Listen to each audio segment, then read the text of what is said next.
Hello everyone, स्वागत है आप सबका अपना YouTube channel virtual academy code academy पे। गाइस, हम आपको बताने वाले हैं आज सी प्लस प्लस का बेसिक से एडवांस लेवल की, ठीक है, बेसिक से लेकर एडवांस लेवल तक की कोडिंग, ठीक है, जो कि सी प्लस प्लस से सभी प्रोग्रामिंग लैंग्वेज का, ऑलमोस्ट सभी प्रोग्रामिंग लैंग्वेज का बेस प्रोग्रामिंग लैंग्वेज बोला जाता है सी को और सी प्लस प्लस को, ठीक है। सी जो है वो सभी का बेस है, सी से एडवांस है सी प्लस प्लस, ओके। ये दोनों जो है वो सभी प्रोग्रामिंग लैंग्वेज का एक लेवल कर लैंग्वेज होती है, ठीक है। जो कि इसको सीख गया ना, वो समझो कि सभी प्रोग्रामिंग मस्ट भी, सभी प्रोग्रामिंग लैंग्वेज को वो सीख ही जाएगा, ओके।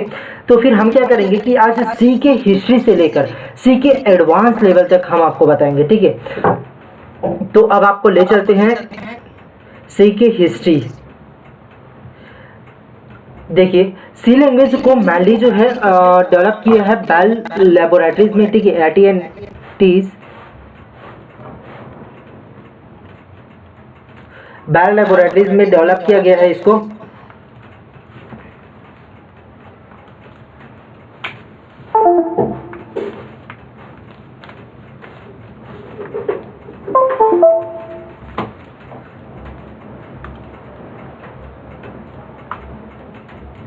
देखिए, हिस्ट्री ऑफ सी का पर्पस जो है वो जनरल पर्पस यूज के लिए किया गया है, और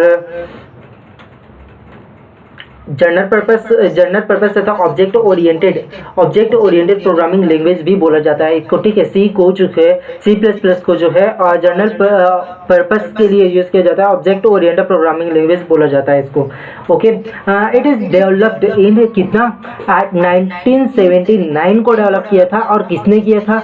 American telephone and telegraph AT&T Bell laboratories में इसको डेवलप किया गया था, ठीक है। सी प्लस को कहाँ डेवलप किया गया था? बेल लेबोरेटरीज में किया गया था, AT&T का, ठीक है, American telephone and telegraph, okay. इसका फुल नेम है high level language programming language है, जो कि user high level language programming language 3 प्रकार से होता है, ओके। फर्स्ट तो होता है मशीन का होता है, और दूसरा होती है कि मिडिल लेवल का होता है, ठीक है, और तीसरा होता है हाई लेवल का होता है। मशीन लेवल को और लो लेवल लैंग्वेज भी बोला जाता है, ओके। इसको लो लेवल लैंग्वेज भी बोला जाता है, इसको machine language middle level language बोला जाता है। लो लेवल लैंग्वेज क्या होती है कि जो कि कंप्यूटर ही समझे, ठीक है, जैसे बाइनरी लैंग्वेज, ठीक है। बाइनरी लैंग्वेज क्या होता है? 0 और 1, जो कि इसको कंप्यूटर ही समझती है, ठीक है। आम इंसान जो है समझना थोड़ी सी पॉसिबल नहीं है, समझ सकता है लेकिन थोड़ी सी पॉसिबल नहीं है, कंप्यूटर की लैंग्वेज में इसको समझाया जाता है, ठीक है। मिडिल लेवल लैंग्वेज क्या करता है कि एक ट्रांसलेटर का काम करता है, एक यूजर के बीच और कंप्यूटर के बीच। ये यूजर हो गया, तो ये जो है कंप्यूटर हो गया, ठीक है। तो दोनों के बीच का जो स्पेस है ना, वो ट्रांसलेटर का काम करता है कि दोनों के बीच में जो है अच्छे से अंडरस्टैंडिंग बैठ सके, ओके। तो मिडिल लेवल लैंग्वेज होती है। हाई लेवल लैंग्वेज क्या होता है कि ये यूजर फ्रेंडली होती है, मशीन तो इसको नहीं समझता, मतलब totally A to Z capital letters जो आती है, कैरेक्टर जो आती है, उसको इसमें ऐड करा जाता है, ओके। देन ये जो लेवल लैंग्वेज है, advance version of C language का एडवांस वर्जन है, जैसे मैंने पहले ही बताया था स्टार्टिंग में कि सी लेवल का एडवांस वर्जन है। Programming language like Java, Python, अभी जितने भी प्रोग्रामिंग लैंग्वेज चल रही है, ठीक है, तो इसी से बना हुआ है, ठीक है, कंसोल से, इसी कंसोल से बनाया गया है।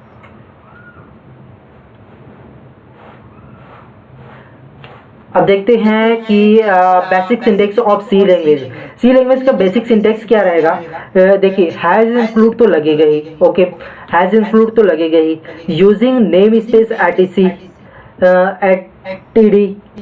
std, इसको क्यों लगाया जाता है? जब तुम विजुअल स्टूडियो कोड का यूज कर रहे हो, ठीक है, तो ये वाली लैंग्वेज का मतलब ये जो यूज़ कर रहा है ना नेम स्पेस, उसको यूज़ कर सकते हो।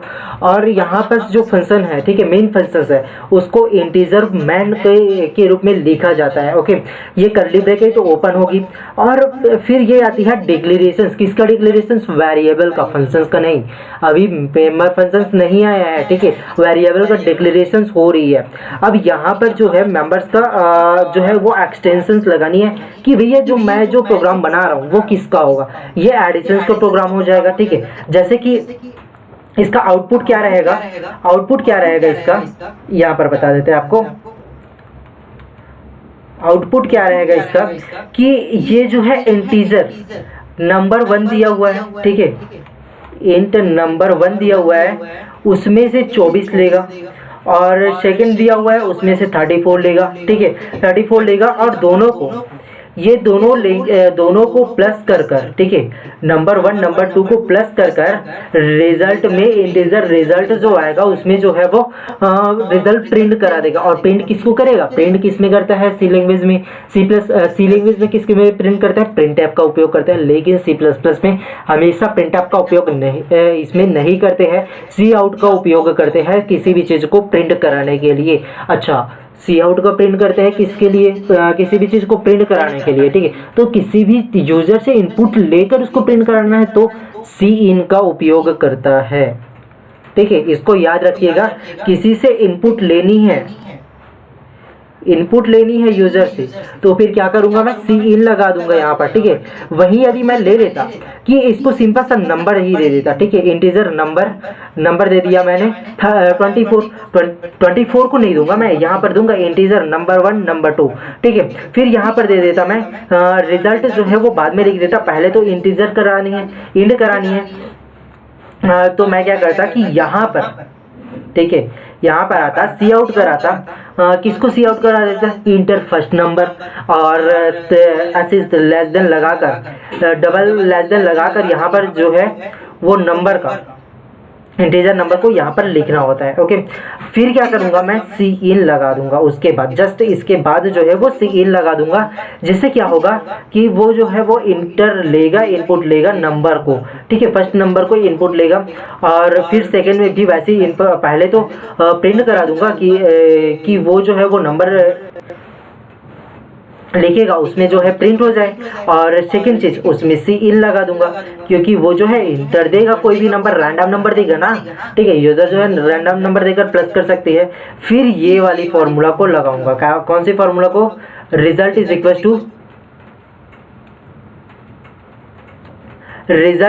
टू नंबर 1 प्लस नंबर 2, ठीक है। फिर क्या करेगा? जो भी इंटर जो है वो इनपुट कराएगा, जो भी यूजर जो है वो इनपुट कराएगा वही उसका प्लस करके देगा। ओके, तो यही होती है बेसिक स्ट्रक्चर। तो ये समझ लिए रहो कि हेडर फाइल होती है, स्टैंडर्ड नेम स्पेस होती है, मेन फंक्शन होती है, ये वाली जो है वो मेन फंक्शंस होती है। और ये जो है डिक्लेरेशंस ऑफ वेरिएबल है, उसके बाद डिक्लेरेशंस ऑफ फंक्शंस आती है, फिर एक्सटेंशंस लगाया जाता है, फिर आउटपुट दिया जाता है। इनपुट आउटपुट को यहाँ पर भी लिया जा सकता है, ओके, कोई दिक्कत नहीं है, प्रोग्राम के हिसाब से लिया जाता है। फिर रिटर्न स्टेटमेंट को लिखना कंपलसरी है। ओके, अब हम आपको ले चलते हैं सी लैंग्वेज की ओर, ठीक है। वर्किंग ऑफ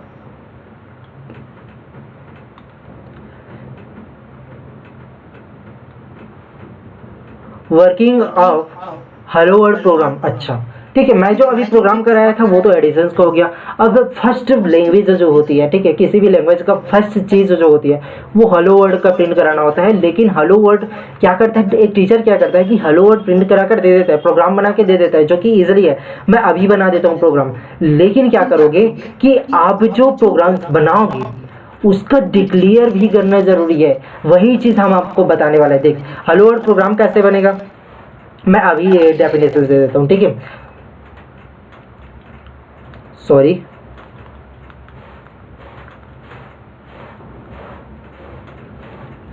अभी मैं आपको बता देता हूँ कि हेलो वर्ल्ड प्रोग्राम कैसे बनेगा। हैज इंक्लूड, ठीक है, आईओ स्ट्रीम, यहाँ पर पूरा लिख लेना गाइस, आईओ स्ट्रीम, और यहाँ पर यूजिंग नेम स्पेस क्या, std, ठीक है, यूजिंग नेम स्पेस एसटीडीज। फिर क्या करेंगे कि मेन फंक्शंस को डिक्लेयर कर देंगे, int main. Okay, main functions को मैंने डिक्लेयर किया, फिर इन इंटर कर्ली ब्रैकेट को ओपन कर दिया, ठीक है, कर्ली ब्रैकेट को ओपन किया, फिर सी आउट करा दिया यार, सिंपल सा सी आउट करा दिया। क्या प्रिंट करा दिया, hello world, hello world print करा दिया मैंने, ठीक है, हेलो वर्ल्ड प्रिंट करा दिया। फिर यहाँ पर रिटर्न वैल्यू दे दिया, रिटर्न दे दिया 0 को, ठीक है, 0 को दे दिया। फिर ये जो बन गया, ये जो है वो बन गया कि आपकी हेलो वर्ल्ड का प्रोग्राम ऐसी बताकर छोड़ दिया जाता है। लेकिन मैं जो बताऊंगा इसकी पूरा डिक्लेरेशन करके दिखाऊंगा कि इसको कैसे डिक्लेयर करनी है। ओके, कैसे बनाने के बाद उसको एग्जीक्यूट करानी है। ओके ना, तो फर्स्ट ऑफ ऑल हम देखते हैं कि हेलो वर्ल्ड प्रिंट करानी है, डिस्प्ले करानी है, ठीक है, किसी भी प्रोग्राम को हेलो वर्ल्ड, किसी भी प्रोग्राम को, नॉट इवन हेलो वर्ल्ड, किसी भी प्रोग्राम को जब लिखते हो, ठीक है, तो स्टैंडर्ड लिखने की तरीका क्या है कि ऊपर में आप कमेंट लिख दो, कमेंट लाइन पे लिख दो कि क्या लिखने वाले हो आप अपने प्रोग्राम्स पे, ठीक है, कौन सी प्रोग्राम्स बनाने वाले हो उसको आप लिख दो। तो क्या होगा कि सभी को पता चल जाएगा, कोई भी यूजर देखेगा, ठीक है, तो उसको पता, कोई भी डेवलपर देखेगा तो उसको पता चल जाएगा कि आप इस चीज़ का प्रोग्राम बनाए हो अभी, ठीक है, करंट में आप इस चीज़ का प्रोग्राम बनाए हो। तो उससे क्या होगा कि इंटरेक्शन, कॉलेज लेवल का प्रोग्राम जो है वो इंटरेक्शन बढ़ जाती है यार आपकी प्रोग्राम्स की जो है ना। तो पहले तो उसको डिस्प्ले करा दीजिएगा। अब सेकेंड वन कि आप डिस्प्ले कराने के बाद ऊपर जो कमेंट लाइन लिखने के बाद क्या करोगे कि हेडर फाइल में आओगे। आप कंफर्म है कि हेडर फाइल में आओगे। ओके, तो हेडर फाइल में आने के बाद क्या करोगे कि हेडर फाइल होता क्या है ये हम आपको बताते हैं। ये जो हेडर फाइल जो काम करता है ना, ये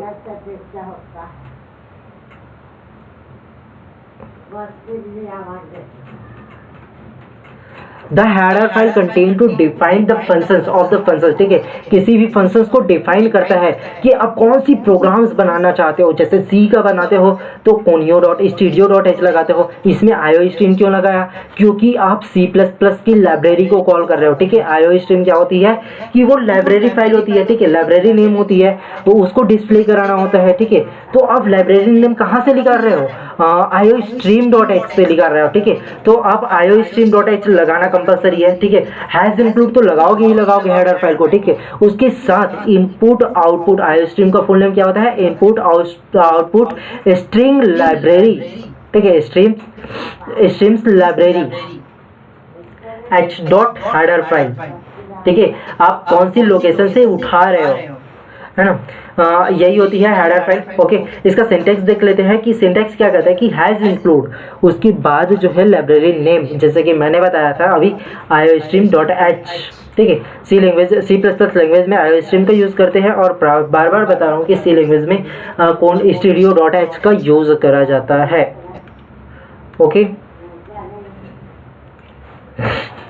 देन हैज इंक्लूड को क्या बोला जाता है, देखते हैं। प्री प्रोसेसर डायरेक्टरी इसको बोला जाता है। हैज इंक्लूड को जो है वो प्री प्रोसेसर डायरेक्टरी बोला जाता है, उसको लाइब्रेरी फाइल बोला जाता है, जहाँ से आप यूज़र के मतलब पूरे प्रोग्राम्स को डिक्लेयर करने के लिए लाइब्रेरी फाइल को कॉल करते हो, ठीक है। तो इसे इनपुट आउटपुट लाइब्रेरी फंक्शंस को कॉल कर डिक्लेयर करने के लिए हैज इंक्लूड का यूज़ करा जाता है। ओके, नेक्स्ट स्लाइड हम आपको बताते हैं कि यूजिंग नेम स्पेस। अच्छा, अभी तक आपने नेम स्पेस का यूज़ किया है, तो क्यों यूज़ किया है मैंने प्रोग्राम से में अभी नहीं बताया है आपको। तो आप जो नेम स्पेस का यूज़ करते हो ना, वो क्यों करते हो ये अब ये हम आपको बताने वाला है। ओके, आप जो name space using name space लिखते हो वो बेड कैरेक्टर्स है, उसको लिखना तो नहीं चाहिए, लेकिन आपकी जानकारी के लिए लिख लेते हैं। ओके, नेम स्पेस जो है अल्टरनेटिव्स है, ये स्कोप ऑफ ऑपरेटर्स है, डबल कॉलन से इसको लिखा जाता है। ओके, बस यही है, इसमें समझने वाली ऐसे कुछ भी बात नहीं है, क्योंकि आपको बहुत चीज़ें समझानी है, समझानी नहीं है, आपको बहुत चीज़ें समझनी है, वो भी प्रैक्टिकली, और ऐसे नहीं कि यहाँ से आप पढ़ के गए और आपको कुछ समझ में ना आए, ठीक है। तो फिर हम सी आउट में क्या कराते हैं, किसी भी चीज़ को प्रिंट कराने के लिए, ठीक है। हाँ, मतलब सी प्लस प्लस लैंग्वेज में किसी भी चीज़ को प्रिंट कराने के लिए सी आउट का यूज़ करा जाता है। ओके, सी आउट का कैरेक्टर्स को यूज़ कर सकते हैं, ठीक है। नंबर्स को भी कर सकते हैं, ऐसा कोई भी नहीं है। यहाँ पर जो भी लिखोगे ना, सी आउट के बाद आप जो भी लिखोगे, ठीक है, वो मैनली ना वो कमेंट टाइप बन जाता है कि जो भी लिखोगे वो प्रिंट कराएगा, ठीक है। आप कुछ भी लिख दो वहाँ पर तो वो प्रिंट कराएगा, वैसे लिखना मत, क्योंकि आप जो प्रोग्राम बना रहे हो उसी को प्रिंट करानी होती है। ओके, लास्ट में इसको सेमीकोलन से यूज किया एंड किया जाता है और स्टेटमेंट को यहीं पर एंड करते हैं। ओके, अब रिटर्न जीरो का यूज क्यों किया जाता है, मैंने बताया था उसमें क्या बोलते हैं, मैंने आपको बताया था रिटर्न जीरो का यूज़ क्यों करते हैं। ओके, रिटर्न जीरो का यूज़ हेलो वर्ड में मैंने आपको बताया था कि रिटर्न जीरो का यूज़ करते हैं। अब क्यों करते हैं ये हम बताते हैं, ठीक है। Return values from the functions indicated the finishing of the functions, ठीक है। किसी भी फंक्शंस को फिनिश करने के लिए फिनिशिंग पॉइंट पर ना रिटर्न जीरो का यूज़ करा जाता है। Okay, statement basically use in a functions in return as a result, ठीक है। Operations is perform of functions by a function का, इसी कारण रिटर्न जीरो का यूज करा जाता है। ओके,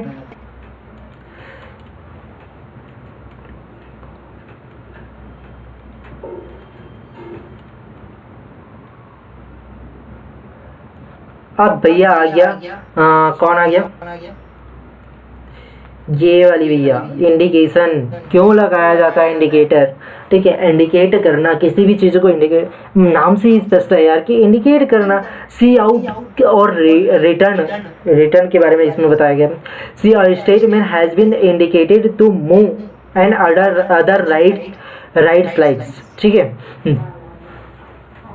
यह इंडिकेट करता है कि आप अदर फंक्शंस में भी मूव कर सकते हो। ओके, डिक्लेयर करने के लिए इसको ही यूज़ किया जाता है कि वो जो है वो रीडेबल होनी चाहिए, रीडेबल यूज़ होनी चाहिए, रीडेबल इजली टू रीडेबल होनी चाहिए। अच्छा, ये जो इंपॉर्टेंट पॉइंट्स हैं आपको याद ही करनी चाहिए इंपॉर्टेंट पॉइंट को, ठीक है। ऑलवेज नेसेसरी हेडर फाइल को लिखना कंपलसरी है, उसके बगैर आपका एक भी प्रोग्राम रन नहीं होगा। ये गारंटी है कि आप बगैर हेडर फाइल के किसी भी प्रोग्राम को रन नहीं करा सकते। ओके, जैसे कि iostream.h यहाँ पर लिख दिया है, ठीक है। ये सीन कराने के लिए, सी आउट कराने के लिए हम std का भी यूज़ कर सकते हैं डबल कॉलन लगाकर, ठीक है, कोई दिक्कत नहीं है इसमें। और सी आउट और सी इन बस का भी यूज़ कर सकते हैं। ओके, लेकिन उसमें .h लेना पड़ेगा यदि आप सिंगल इसको यूज़ करते हो तो। ओके, अब यहाँ पर extensions to code been the main functions, ठीक है। किसी भी चीज़ का एक्सटेंशन मेन फंक्शंस पे लगाना होता है। उसके बाद फर्स्ट जो है वो हेडर फाइल लगानी होती है, फिर जो है वो इंटीजर मेन फंक्शंस बनानी होती है, हम आपको बताए थे, ठीक है। फिर क्या करोगे कि उस पर जो है इंडिकेट करोगे कि वो वेरिएबल कौन सी वेरिएबल लेना चाह रहे हो, ठीक है, कौन सी डेटा टाइप लेना चाह रहे हो, तो उसको डिक्लेयर करोगे, डिक्लेरेशन फंक्शंस लगाओगे। फिर क्या करोगे कि लास्ट में यूज़र से इनपुट लोगे कि डायरेक्ट प्रिंट करोगे, उसको डिक्लेयर मेंबर फंक्शंस को कॉल कराते हैं और उसको उसमें आउटपुट के लिए कंपाइल करते हैं। ओके, यही लिखा है इसमें इंपॉर्टेंट पॉइंट्स पे। यदि आप पढ़ना चाहते हो तो पढ़ सकते हो, कोई दिक्कत नहीं है।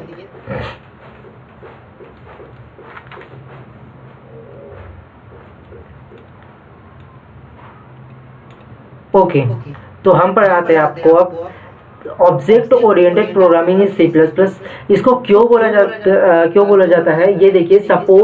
ये सपोर्ट करता है बोथ चीज़, कौन सा, प्रोसीजरल लैंग्वेज को भी सपोर्ट करता है सी प्लस प्लस, और ये जो है वो ऑब्जेक्ट ओरिएंटेड प्रोग्रामिंग लैंग्वेज को भी ये सपोर्ट करता है, ठीक है। About the base of the procedural language programming paradigms को ये जो है इसका एग्जांपल्स बताया गया है। ओके, क्लास, अब देखते हैं कि इसका मेन चीज़ है, ठीक है। सी लैंग्वेज का मेन चीज़ यही है कि आप जो क्लास बनाते हो उसको किस तरह से बनाते हो, और क्लास एक्चुअल में है क्या चीज़, ठीक है। ये क्लास जो है वो यूज़र डिफाइंड डेटा टाइप्स होती है, ठीक है। एक यूज़र डिफाइंड डेटा टाइप्स होती है, डेटा टाइप्स भी 3 प्रकार के होती है, वो हम आपको बताएंगे कि कौन कौन सी डेटा टाइप्स में क्या क्या आती है, ठीक है। क्लास जो है वो एक यूज़र डिफाइंड डेटा टाइप होती है, यूज़र अपने हिसाब से डिक्लेयर कर सकती है, ठीक है। जैसे कि रियल टाइम एंटिटीज को यूज करते हैं ये, ठीक है। रियल टाइम वर्ड में जो भी एग्जिस्ट है अभी, ठीक है, जो भी अभी प्रेजेंट में एग्जिस्ट है, आपके सामने जो भी दिख रहा है उसको, उसका आप प्रॉपर्टीज लिख सकते हो, नीचे उसको फंक्शंस को डिक्लेयर कर सकते हो।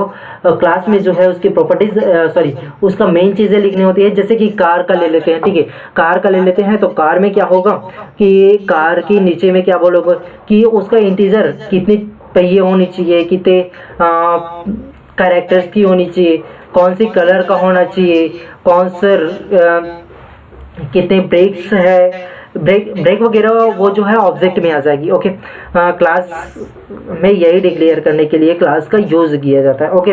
मेंबर फंक्शंस जैसे कि इसमें पढ़ लेते हैं कि क्लास जो है टेम्पलेट ऑफ द ऑब्जेक्ट है, ठीक है, टेम्पलेट ऑफ ऑब्जेक्ट है, ऑब्जेक्ट का एक टेम्पलेट है। For examples that is animal is class and dog is object. अच्छा, ठीक है, पूरे बेस जैसे कि मैंने कार का एग्जांपल दिया, तो इसमें इसने एग्जांपल दिया है एनिमल का। कोई भी जानवर है वो क्लास हो गया, कोई भी जानवर है वो क्लास है, लेकिन ऑब्जेक्ट क्या है कि स्पेशली वो बता रहे हैं कि वो डॉग ही है जो जानवर है, ठीक है। अब उसकी फीचर्स बताएंगे कि उसमें क्या क्या होते हैं, 4 पैर होती है, कान नाक सब चीज़ होती है, तो ये सब चीज़ आप बता सकते हो, okay. It is user defined data type, जैसे मैंने बताया था कि ये यूजर डिफाइंड डेटा टाइप्स होती है। A class has be to distributed, ठीक है, ऑन एट्रीब्यूट, 2 एट्रीब्यूट है, डेटा मेंबर होती है और मेंबर फंक्शंस होती है, ठीक है। बिहेवियर जो है, एट्रीब्यूट जो है वो डेटा मेंबर होती है, और इसकी बिहेवियर जो है, बिहेवियर जो आप फंक्शन डिक्लेयर करोगे ना मेंबर का, जैसे क्लास जो है वो बन गया, एनिमल जो है वो तो बन गया कि ऑब्जेक्ट आ गया, ठीक है, एक ऑब्जेक्ट भी आ गया। जैसे कि ये एनिमल हो गया, क्लास एनिमल हो गया। उसके बाद आप जो मेंबर फंक्शंस को कॉल करोगे यहाँ पर, ठीक है, ये जो बिहेवियर, उसकी जो बिहेवियर है उसको कॉल करोगे, तो यहाँ पर लिखोगे इसकी फीचर्स, किसकी, ऑब्जेक्ट में। इसको डिक्लेयर करने के बाद ऑब्जेक्ट में क्या लिखोगे कि एनिमल की ऑब्जेक्ट है भैया डॉग है यार। ये जो हमने मेंबर फंक्शन डिक्लेयर करा है, सॉरी मेंबर फंक्शन को ही डिक्लेयर करा है, उसमें जो है वो उसकी ऑब्जेक्ट बना रहा हूँ वो डॉग है यार, ठीक है, यही बताना चाहोगे, ओके। सिंपल सा चीज़ है। हैज़ इंक्लूड बॉडी एक्सप्रेंट, ठीक है, यही वही लिखा है कि मैंने जो बता रहा हूँ वही लिखा है यहाँ पर। आप पढ़ना चाहो तो इसको पूरी तरह से पढ़ सकते हो, कोई दिक्कत नहीं है। उसके बाद इसके सिंटेक्स देख लेना, ठीक है, सिंटेक्स देखना है, जो कि मेन इंपॉर्टेंट है। ये क्लास है, ये क्लास है, क्लास लिखना जरूरी है। क्लास कीवर्ड, क्लास जब बनाते हो तो क्लास कीवर्ड लिखना जरूरी है, क्लास, उसके बाद क्लास का नेम, जैसे कि यहाँ पर मैंने ले लिया एनिमल, या मैं ले लेता हूँ पर्सन का, ठीक है, चल ठीक है, एनिमल का तो हम आपको बता चुके हैं, अब पर्सन का ले लेते हैं यहाँ पर।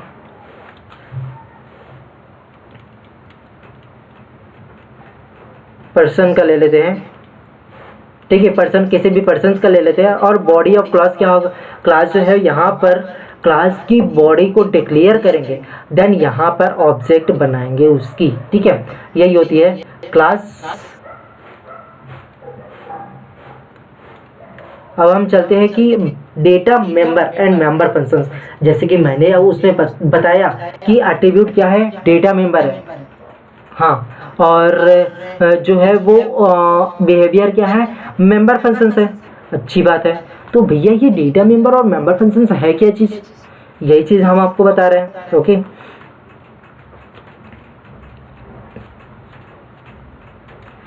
Data member and member functions क्या होती है, द एट्रीब्यूट एंड क्लास, ठीक है, जैसे वहाँ पर मैंने बताया था कि एट्रीब्यूट जो है वो डेटा मेंबर है, और उसकी जो फंक्शन है, ठीक है, फंक्शंस है या बिहेवियर है वो जो है वो मेंबर फंक्शंस है। Okay, define to data members and the functions that work is data members is called the member functions. Okay, member functions, member functions जो है वो किसके बेस पे काम करती है, वो डेटा मेंबर्स के बेस पे काम करती है। ओके, अच्छा, कैलकुलेट का मैंने एग्जांपल दिया है, क्लास कैलकुलेट का मैंने एग्जांपल दिया है। क्लास में किसका है, कैलकुलेट का है ना, कैलकुलेट का मैंने एग्जांपल दिया है। अब पब्लिक क्लास मैं बना रहा हूँ, ये पब्लिकली अवेलेबल है, मैं कोई भी जगह कोई भी फंक्शंस में यूज कर सकता हूँ इसको, ठीक है। ये प्राइवेट और पब्लिक होती है, दो होता है ये member, sorry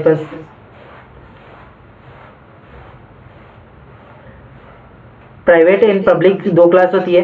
public class public यही है और पब्लिकली अवेलेबल है ये इंटीजर नंबर 1 नंबर 2, ठीक है। ये जो है वो डेटा मेंबर है, ठीक है, डेटा मेंबर है, डेटा को डिक्लेयर कर रहा है, ठीक है।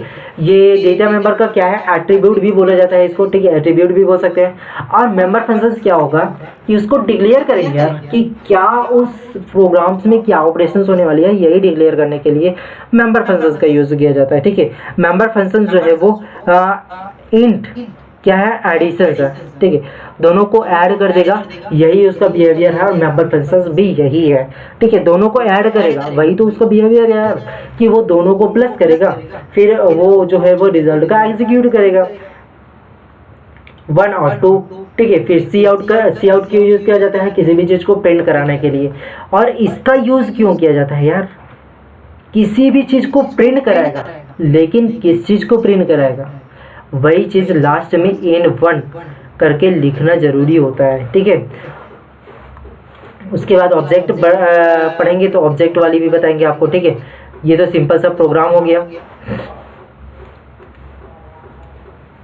अब देखते हैं ऑब्जेक्ट। ऑब्जेक्ट क्या होती है कि ये क्लास का ही एक उदाहरण है, ठीक है, क्लास का ही एक उदाहरण है। जैसे यहाँ पर लिखा हुआ है कि class the object in a instant of class the itself, class itself is just template that is not allocated any memories, ठीक है। ये कोई भी मेमोरी एलोकेट नहीं करते हैं, ये जस्ट लाइक कि ये जो है ना, ये रोल निभाने के लिए आया है, किसी भी प्रोग्राम्स में रोल निभाने के लिए आया है, बस कि उसको कॉल करो, फिर वो जो है वो पर्टिकुलर पर्सन्स को इसमें ऐड कर दो, वही चीज़ काम करती है ये ऑब्जेक्ट, ठीक है।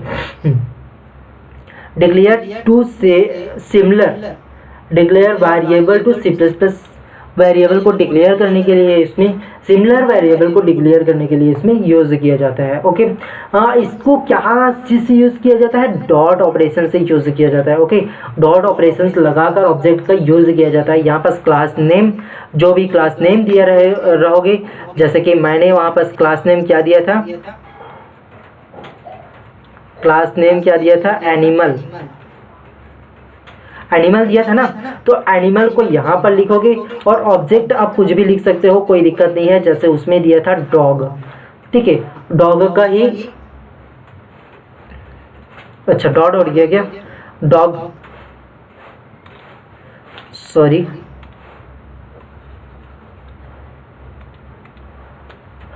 मैंने ऑब्जेक्ट नेम दे दिया, डॉग का दे दिया, ठीक है, डॉग का दे दिया। अब क्लास नेम क्या हो गया, एनिमल, ठीक है, और ऑब्जेक्ट नेम क्या हो गया, डॉग। तो डॉग को यहाँ पर लिखोगे और जिस भी वेरिएबल, जिस टाइप का वेरिएबल यहाँ पर डिक्लेयर करे हो, उसको यहाँ पर डॉट लगाकर उसकी ऑपरेशंस चलाओगे और यहाँ पर जो है वो फंक्शंस क्लोज हो जाएगी। ओके, इसी को बोला जाता है ऑब्जेक्ट। ओके फाइन, इजी है गाइस, C++ जैसा इजी प्रोग्राम, ठीक है, कोई भी चीज़ नहीं है। अब कमेंट पे आते हैं। अच्छा, मैंने सब चीज़ कर लिया, अभी तक मैंने हेलो वर्ड भी प्रिंट करा दिया, ठीक है, और आपको डिक्लेयर भी कर दिया कि कौन सा मेंबर फंक्शंस है और कौन सा डेटा मेंबर्स है, लेकिन मैंने अभी तक आपको कमेंट लाइन नहीं बताया कि ठीक है। मैंने डेटा मेंबर्स में बताया था आपको, डेटा मेंबर और मेंबर फंक्शंस में, कि ये जो है इंटीजर लेकर इंट नंबर 1 लिया था, इज इक्वल टू 30 लिया था, ठीक है। उसके बाद में जो लगा होता है ना, उसके बाद में लिखा हुआ था डेटा मेंबर, तो वो एक कमेंट था और कोई भी प्रोग्राम जो है वो उसको इरेज कर देती है, मतलब एग्जीक्यूशंस के टाइम पे उसको नहीं लेता, ठीक है, वो इम्पिटी माना जाता है। वो कमेंट लाइन जो है यहाँ पर वही लिखा है कि कमेंट लाइन पर वो इम्पिटी माना जाता है। जैसे मैं पढ़ के बताना चाहूँ तो comment is the C++ are meant to explain the code of well as to make is more readable। मतलब आप जब भी प्रोग्राम्स को देखो तो उसको इजीली रीड कर पाओ कि इस चीज़ के लिए बना था और ये यहाँ जाके एग्जीक्यूट हो रहा है करके, इसीलिए कमेंट लाइन का यूज़ किया जाता है। कमेंट लाइन जो है वो दो तरह से होता है यार, सिंगल लाइन कमेंट होती है और मल्टीपल लाइन कमेंट होती है। सिंगल लाइन कमेंट को क्या करता है कि डबल स्लैश के साथ यूज़ कर देते हैं और यहाँ पर कमेंट लगा देते हैं, जैसे वहाँ पर लिखा था डेटा मेंबर, तो ये सिंगल लाइन का यूज़ डबल स्लैश का यूज़ करते हैं और सिंगल लाइन में कमेंट लिख दिया जाता है, तो ये होती है। और मल्टी लाइन कमेंट क्या होती है कि सिंगल स्लैश उसके बाद स्ट्रिक हैशट्रिक का लगा दो, फिर डैश डैश डैश, यहाँ पर जो भी लिखना चाहो मल्टीपल लाइन में, ठीक है, फिर यहाँ पर जो है लास्ट में हैशट्रिक्स और स्लैश को क्लोज करना ज़रूरी होता है, ठीक है, तो इसमें इस तरह से यूज़ किया जाता है।